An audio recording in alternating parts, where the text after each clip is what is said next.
done. Look at my fumbwa, my fish, my semolina, my kwanga, ready to eat. Yes, you see, I told you guys it's not too hard to cook. Bolinga rango, bosara kande sambla.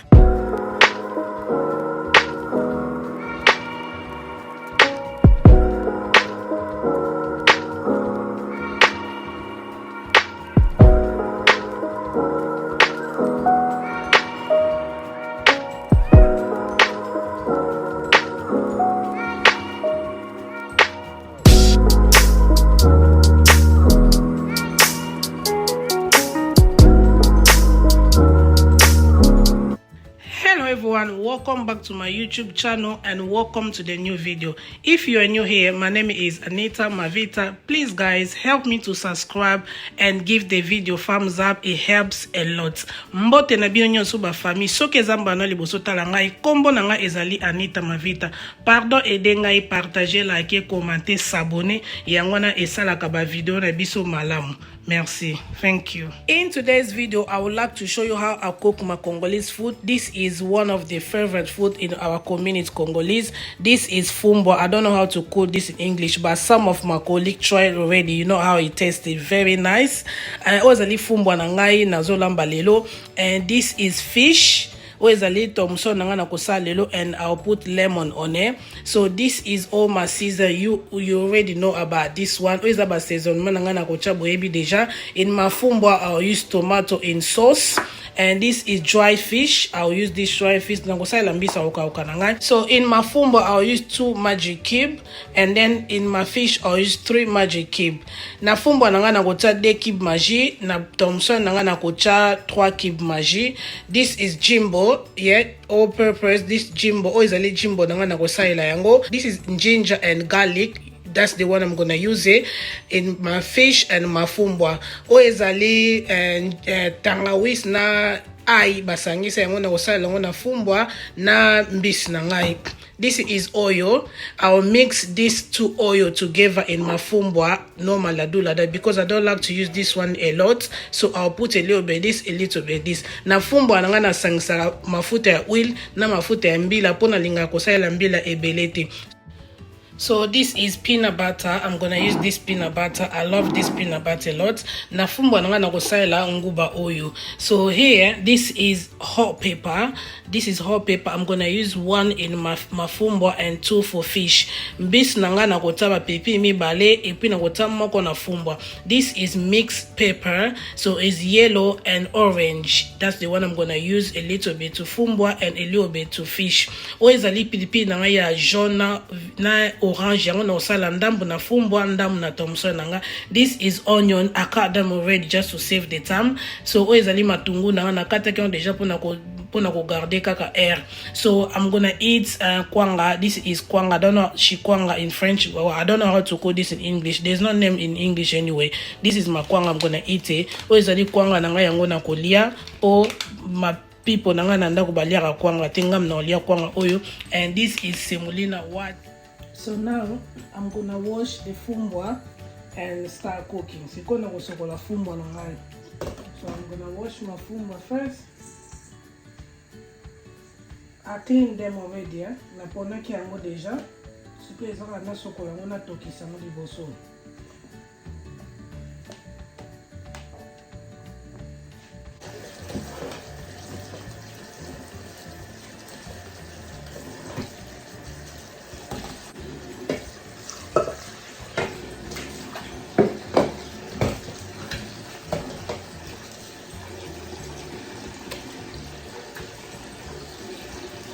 So me, what I do, I always, every time I use something, I clean it straight away. Because I don't like my kitchen to be messed and then they will give bad job anyway. So try your best to be washing your plate every time you use it. Ngana sala, iloko nyosu na sali kona sokolo mbala moto, epe kama sala si.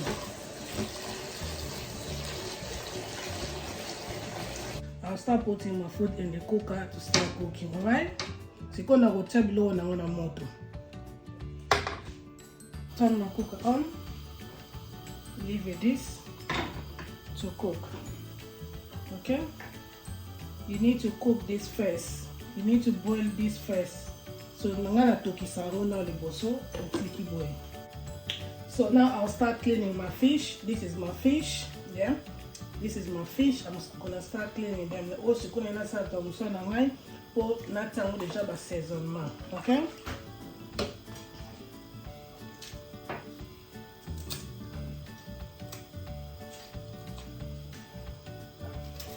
So I'll use one of the fish. I'll put inside the fumbwa. If I'm not gonna use dry fish, I'll also put the thomson inside the fumbwa because it tastes very nice with the fish as well. Na fumbwa na ngai na gotea ngo pe thomson moko pona na sepela fumbwa so bacha na thomson na mbisa okaka goma ebima kitoko makasi. Etaka fumbwa secret. Donc thomson etaka pena fumbwa kitoko makasi kwa. Ngana taka pena thomson na fumbwa. Et puis na tipe suna mbisa okaka. Ezara seben makasi meka olongisa nga un jour.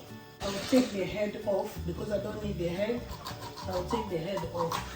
Yeah. Put it away. I'll use this one for fish. Put water here. Okay? Here, I put my fish here. Put water. I'm gonna cook this one. Na golamba ya ngobingo boye before na tokisa ngopona ze wana elongwa. Na zo tokisa thomson na ngapona elongwa ze ngana tsanga mbala moko na kati te. So elongwa na ze apena ochanga na kati.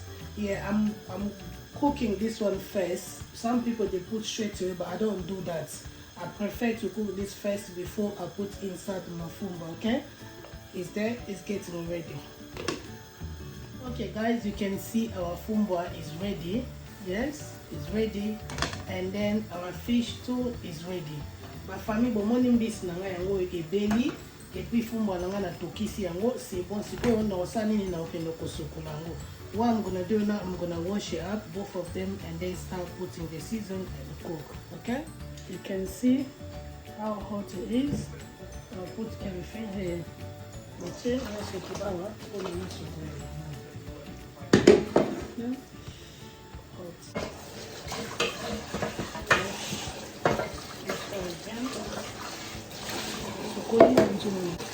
Make sure you wash your pot. Remember, this is vegetable too. So kwa fumbwa na yo bien, oza la si, na biloko nyonso tu ezala na banzete, malgré ça na pona ki yango mais un etikala te mwana mpona bakiliba. Wash your pot properly. I'll put them back there.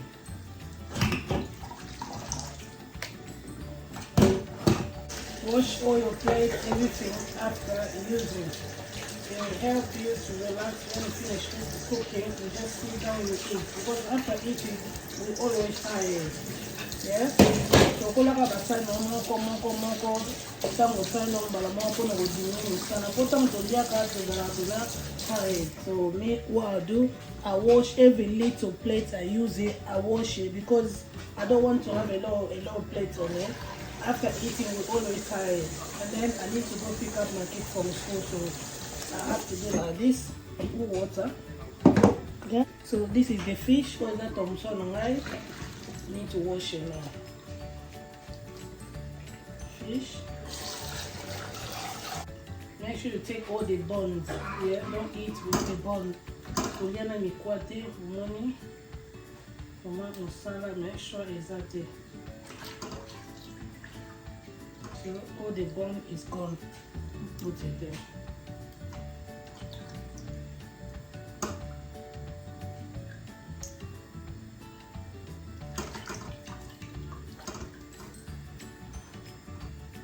This bone, we call on the Mongolian, sending us to one and see okay, a long way. All I can deja. So I'll put it there. That's a little bit.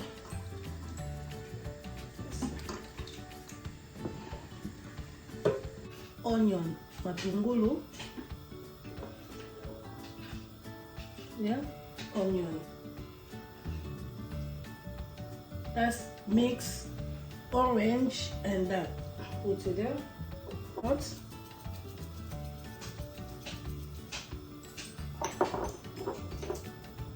All peppers.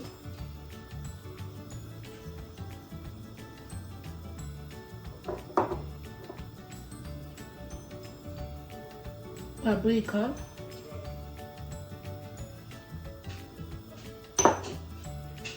garlic and ginger, 1 spoon, 1 lutu moko kaka,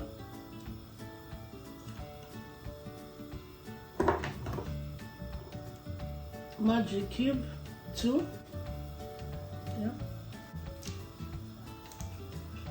2 jimbo, just half because I put magic cube already, otherwise it's gonna be too salt. I don't like salt food. Jimbo omukie kaka po da esi na teki imagine ningele kamungu ate.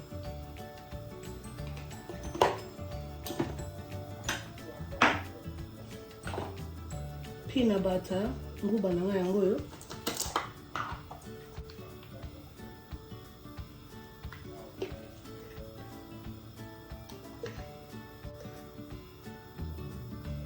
So I save some in case it's not enough. I'm gonna add more. Then I take more ndambo poso le kokite na go bakisa. And then tomato. Where's that tomato na ngai? Na sa la ka mibale. Yeah. 2. Actually, let me use 3. This is tomatoes here. I used 3. That's it.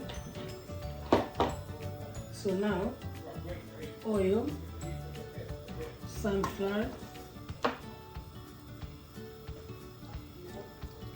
yeah. So this one, 1 spoon, 2 spoon, 3 spoon. That's it. Yeah. So now my dry fish. Where's Mbisi okakananga yango na chill. Okay. So that's it. Here you guys, you see I put everything together. I put everything. So right now I'm not going to touch it. I'm not going to mix it. Not. Leave this food alone. When you put everything like this, you are not allowed to mix it. You can only have a look, but you cannot mix it. Do not mix it. Do not touch. Otherwise it will smell like it's not ready yet. So kote biloko nyonso to be babalolaka te, tika yango ebela pena soki ebeli aprende okomi koya kotala yango, mais kobalola yango te. Cover and leave that food alone. Do not touch. Kosimba yango te, tika yango ebela après oya ko checker après. Merci.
So now I'll start putting season in my fish, okay? Garlic and ginger together, 1 spoon, 2 spoons.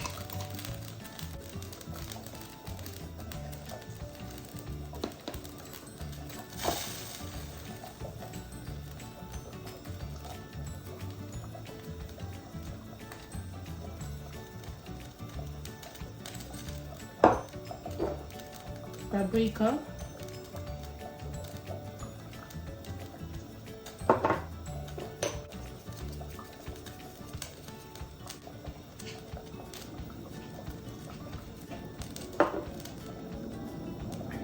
lemon,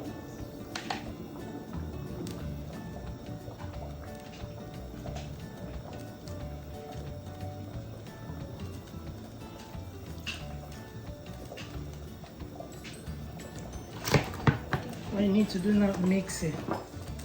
Yeah.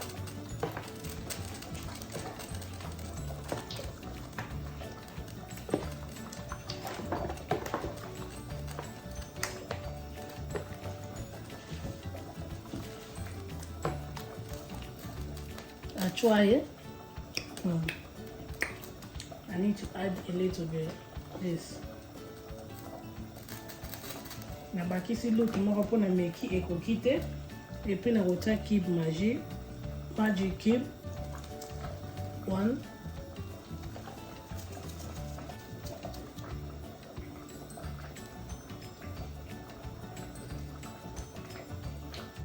2 mix it.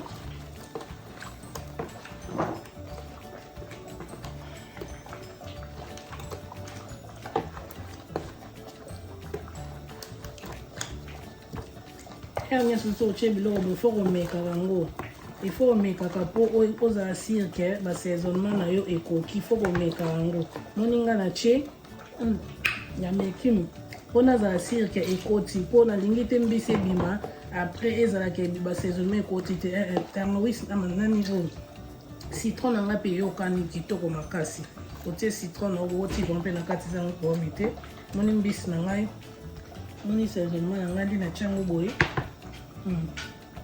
kitoko makasi siko na ochango ma oil muke kwa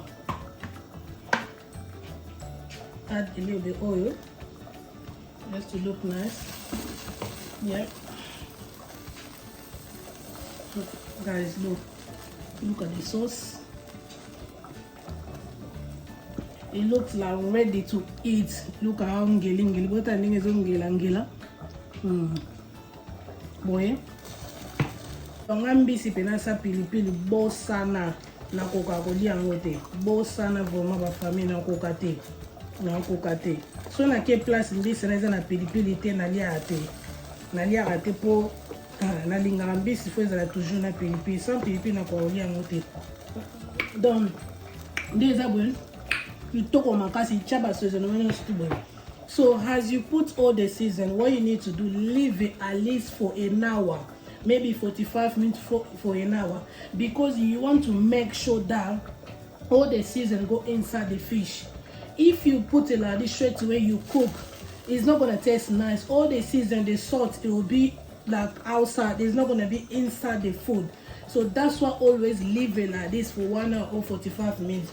Ndenge biso sto yebi soko sali mbisi na obo batika rango pena atamo 1 heure d'ita atamo 45 minutes après oyoko kalinga yango be ko tumba yango po soko sala mbala moko mbisi ne boza na ba saisonnement te yambo mona batu mso sali mbisi ne longue mo na kitoko mais liango oyoka na kati ba saisonnement ezateza mai po parce que asali saisonnement ka siko atumbion pe ka siko ba kalinga ka siko te.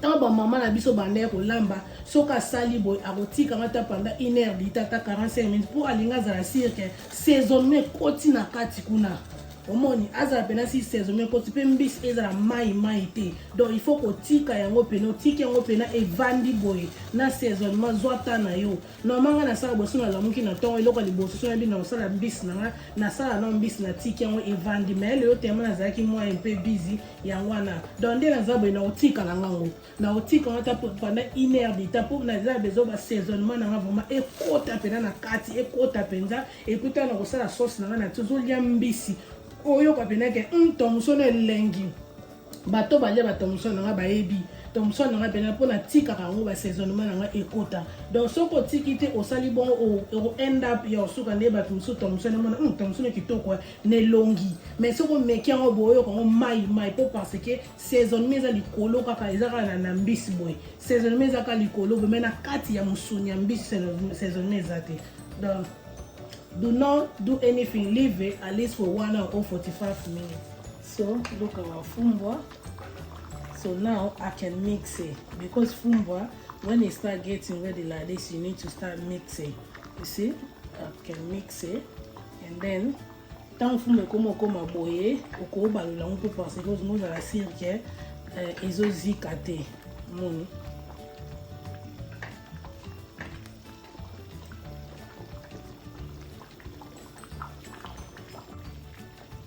You can even taste it just to make sure that salt is seven. Fumbwa. Guys, this please with kwanga and fish. Oh no, please.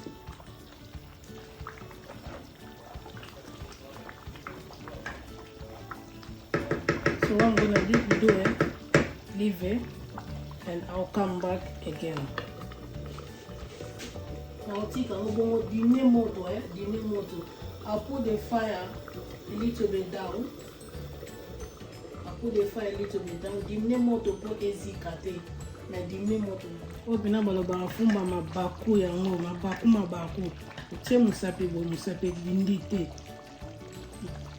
This is my hot pepper. Recipe na wana. Make sure que you can because bana baliana bamote baliana banglon ote. My children they're not gonna eat this. So yeah. Na fumba mabaku kwa.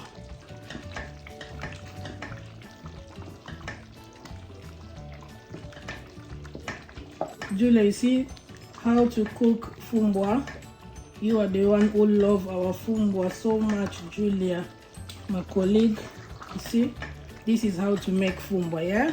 So next time, cook yourself. I'm proud of you because you know how to cook our pondu.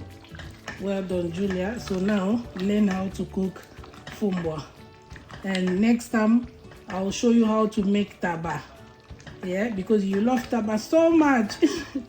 Nana collègue nana musala ibango bena balela bilo na biso ba congolais mweza la pena boto memi fumbo to memi kwanga Thomson makaya bubeta ba modèle balela ngo bolinga te ba koma na kolamba ndeto na te nkombo de pena lamba ka pondu alamba ka pena pondu mususu abala congolais mais azar ekolo mususu Ramata, my darling sister Ramata, you see how to cook fumbwa. Make sure you cook for my darling brother there, yeah? Cook for my brother, fumbwa. You see? This is how to cook fumbwa. Ramata, this is how to cook fumbwa. Make sure you cook for my brother, yeah? Don't let him only eat like your country food. That's not fair. Let him eat our food as well. So, this is how to cook fumbwa. Next video, I will show you how to make taba because you love taba, so I'll show you already how to cook pondu. So next time it will be taba. Yeah. Wana collègue na otanga kombo na ya bala congolais. Mais ya utambo ka mususu. Do balela biloko na biso ndé mo linga te. Do ndé na lambi bo na zo obligé fona memela ba ndambo. Do ndé na lambi bo na mema ndambo na mema na kwanga. Mais tu mema semu te kamo. Tu mema ka kwanga omona tolena bango. So nasali taba nasali pe mipanzi na mema ngo pe na pesi bango pe ndambo. Se Colette bagula mwasa pe slip yi ateka taba. Mo basala oda pa na ye kwa. nga tango teka te nga zaka so na sali na kabeli bango mwandambo kwa ya kokota na business wana tuka na nata nango te. So yeah, so guys, it's so easy, simple how to make Congolese food.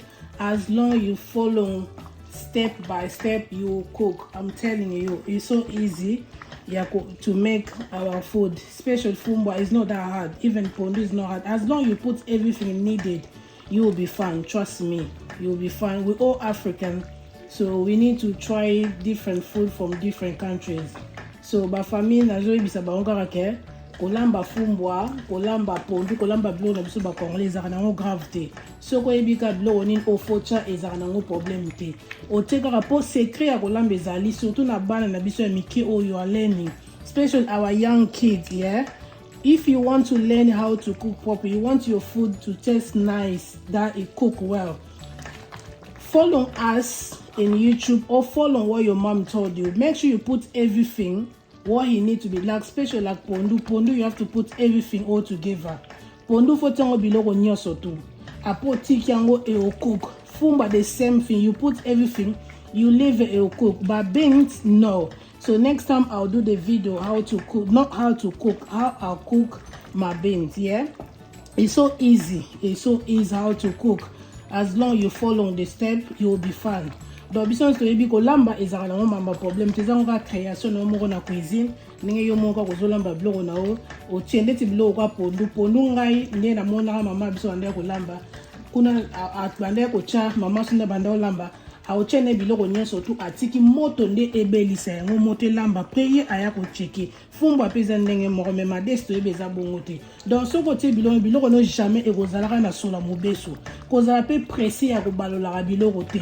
Yango mona batu msala biloko oli yango bo mona ke biloko penako ebelite mais pona ye moko yo mona ngo savo po parce que amesana na style wana amesana ko lamba bongo mais wana short oli kaka po eza ndaku na yote eza yote ko critiquer moninga te mais mo poko ban na monde biloko ebelite n'est pas bien mais mutu msusu oyebi c'est vérité mais mutu msusu olingo yebi c'est vérité a omona ngo mabe yango moni batu msusu na vie il faut pas ko aider bango. Soko moni ne ra etika na oye kaka po soko yebisi erreur na wana obimi mutu mabe c'est mieux otika eka ne erreur na wana po bozala bien. Tant ozo lingo yebisa mutu vérité obima mutu mabe for no reason, c'est mieux etika mutu akumbela a continuer ka ninge ye moko alingi. Donc na vie eza na ka bongo kwande to ko mo comprendre vie. Donc voilà. Donc tika biloko na moto vraiment evanda comme ça après yoko balola. So guys, for you to make sure that your Fumbwa is ready, you see all this here, you can see oil is on top now. That means your Fumbwa is ready. Can you see it? Can you see the oil on top? Yeah, that means your Fumbwa baby sons to ebi pona kozala si ba umona peneke Fumbwa no ebeli mafuta fwe matali kolo.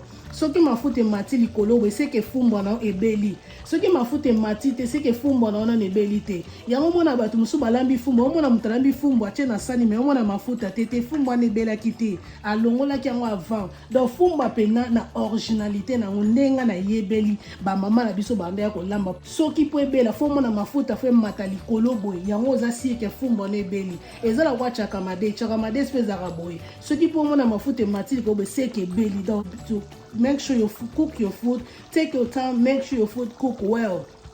Do not zalaga sir soko zolamba Fumbwa na yo, all the young girls, you guys, in case you don't know how to cook properly or you don't know how to make your Fumbwa properly, make sure when you are cooking your Fumbwa, make sure you can see all the oil on top like this, which means your Fumbwa is ready.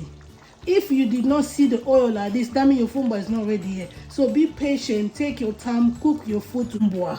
Soki nazokosa Mama Dawa botunelanga Mama Dawa TV, my darling sister Dawa aoyebisa bino ke oui Fumbwa po bela pena mafuta fwe mata mafuta pena fwe mata. Donc voilà bomonyango boyende c'est bon olambi Fumbwa na pena mona ke c'est bon o pena bomona pena ba mama na biso pena bande ko lamba na Afrique boye siko boye mo pilipili ekoti Ngata fumbwa nga pipi but no sote bataka pipi. Not everybody put chili. So yeah, na ola sabino ba secret na nga nyonso tu. Ne na lamba biloko na nga na choite mais bino be boy da nga pe bo partager bo s'abonner pe bo commenter pe yango ne motivaka muninga zo la sabino bino be boy aider nga na senga na nga mbongo ti ana senga kaka aider nga kaka like commenter dase and s'abonner. Partager les vidéo peut-être ndeko na ngame mpo azana ndako na zape na besoin ya koyekola esili elonga na senga yango na guys. I don't ask you for money, I don't ask you anything. The only thing I ask you, help me to share, like, comment, subscribe. That's it. I don't ask for money because in case someone at home who trying to learn how to cook Congolese food, or someone at home who trying to learn how to cook. Sister, support me, or sister. I'm not asking for your money. The only thing I'm asking you, please help me to subscribe, comment, like, and share. God will bless you. God will remember you. Yeah, I'm not doing this for money. I'm just doing it because I like to do it. You know, I work, I make money, but I sound feel like it's my hobby, something I like to do in my free time. So yeah.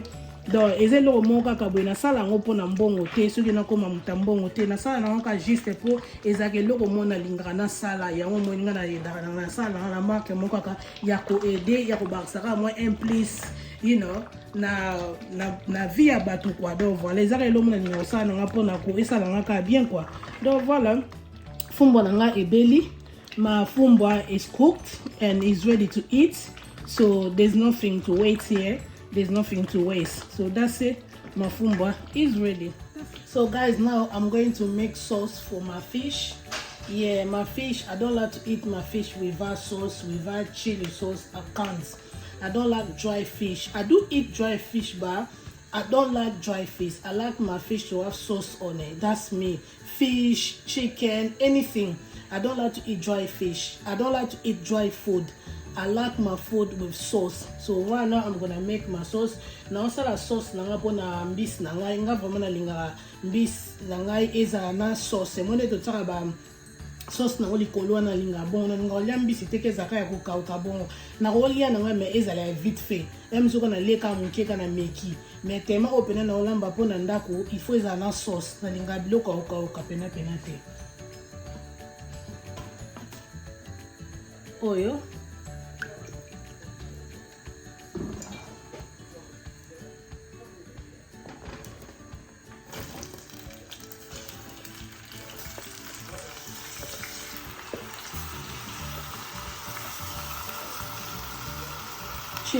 chili pepper, pilipili toujours.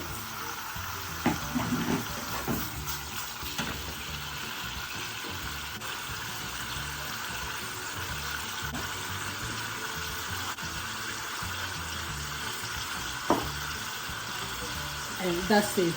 I'll leave it like this to cook. I'll add water. Yeah. Okay guys, I'm back. After 1 hour, I'm back. You can see my sauce, my fish sauce is ready. Yeah, ready. So now I'm gonna make now calling a scot on sauce no is déjà prêt ready. Eolia. So nacha mafuta na calling this more fish.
Our fish is ready.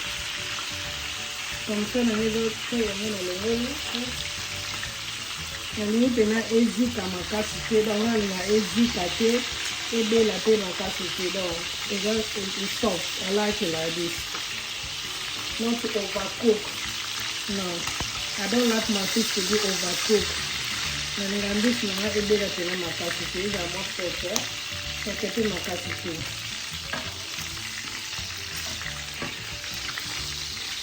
Voilà. Money. Not overcooked, not uncooked. So it's not overcooked and then it's not uncooked.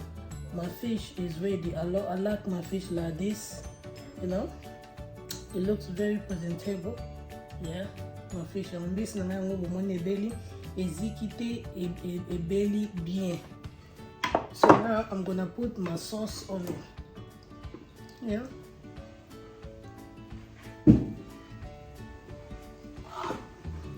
Kono gocha sauce na ngai ninga fish na pena boy sauce all is na chili pepper sauce only na salad ya na taka no pilipili. Remember guys, my sauce I put chili sauce on it, and when you're taking your fish you take like this with the sauce like this guys. Now sikobo na kolia ona mwa kisala kindeki moko mukie bwitika laki na fumbwa bini mo webi ka 7 weza no webi 7 weza. Donc voilà, this is my fish. This is how my fish look. It looks very nice, very tasty fish and sauce. Toko makasi this na yango yo ebeli. Boisiko na fumbwa na kwanga na mwa kisala kindeki mwa muketi kala kibena semula pete semula makasi te 7 eza ngana bino toyebi fumbwa ngana bino toyebi masola fumbwa somo boye pena lambi pena boye do bolie pena à l'aise mana kata ndako do c'est bon quoi, c'est bon. Oya mela boka meli opa mela maya meli opa mela maya citron ameli opa mela green tea ameli kaka. Like this guys, forget it. Nice Italy with kwanga and semolina, saltfish with this one. It's up to you if you want to drink wine, champagne, alcohol, beer, water, warm water, lemon water or green tea. Is up to you after eating. But I'm telling you guys, it tastes nice. Yeah, ready. So now I'm going to make semolina. Okay.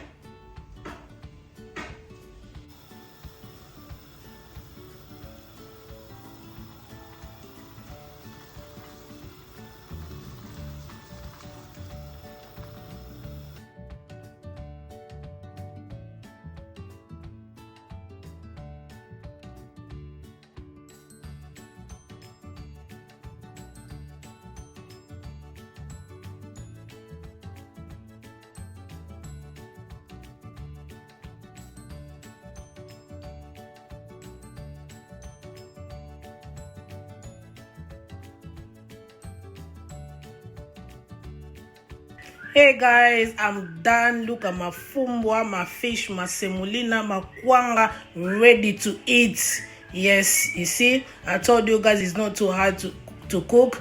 But for me na ngai fumbwa na ngai yango ebeli bomo na fumbwa na nga voma na mise zo mona na kitoko na munoko peze kitoko tomso na ngai yango na semo na ngai na kwanga na nga ka boy mibimba bimara boy ngalinga ka boy ka ndengeza boy kwa bolinga kango bosala kande sambla ba famille ngape na fumbwa na nga ndenge mona kitoko boy na munoko peze kitoko bato balia na ndako na nga ba ko témoigner. Donc ngape na nzamba pambola nga kota ko lamba na kota ko ta propriété na ndako kota na pe na champion na mutu mo bona linga ko yekola. Donc batu nyoso tu ba ser nyoso tu ba tantino sona leka na ndako na ba en Angleterre ba ebi ke anita linga musala makas na bande ko sala pe na yekola ebele na famille na nga na mama na nga na bande ko na nga pe na batu ya ba relation ya ba ser na nga.